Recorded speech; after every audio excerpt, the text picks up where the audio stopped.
Assalamualaikum warahmatullahi wabarakatuh.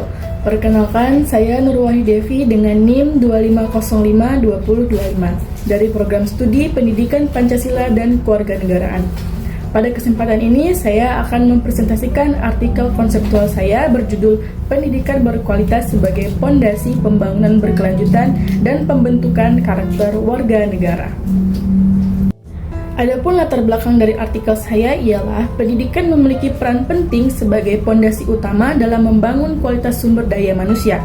Melalui SDG 4, dunia menekankan pentingnya pendidikan yang inklusif, adil, dan bermutu bagi semua orang.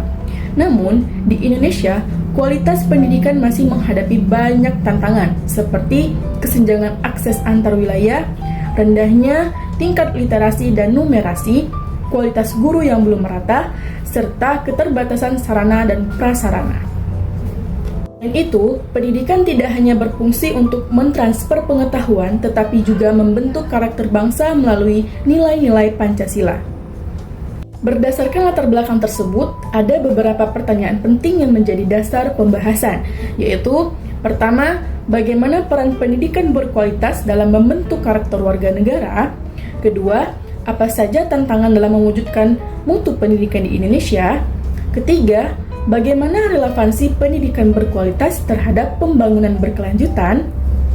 Tujuan penulisan ini adalah untuk menganalisis peran pendidikan berkualitas dalam pembentukan karakter peserta didik, mengkaji tantangan pemerataan mutu pendidikan di Indonesia, serta menjelaskan relevansi pendidikan berkualitas terhadap upaya mewujudkan pembangunan berkelanjutan dan pencapaian SDG 4.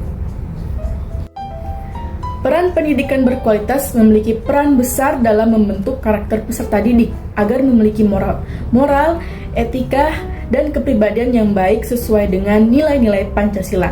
Selain itu, pendidikan yang baik membantu peserta didik menguasai keterampilan abad 21 seperti berpikir kritis, kreativitas, kolaborasi, dan literasi digital.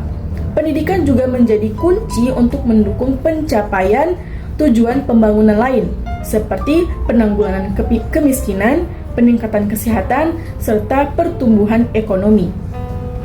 Nah, dalam mewujudkan pendidikan berkualitas, Indonesia masih menghadapi beberapa tantangan, di antaranya kesenjangan fasilitas pendidikan antara kota dan daerah 3T.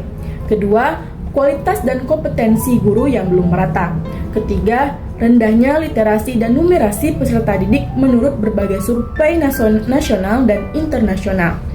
Kemudian kesenjangan akses teknologi dan internet, dan kurikulum yang belum sepenuhnya relevan dengan kebutuhan zaman.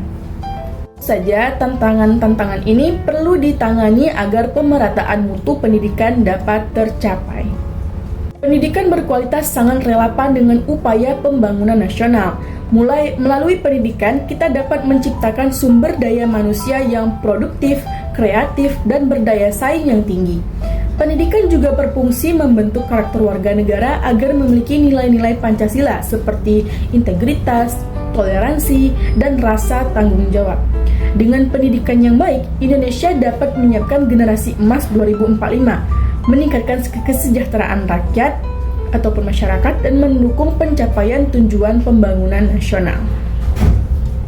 Dari pembahasan ini dapat disimpulkan bahwa pendidikan berkualitas merupakan fondasi penting bagi pembangunan nasional, pembangunan berkelanjutan, dan pembentukan karakter warga negara.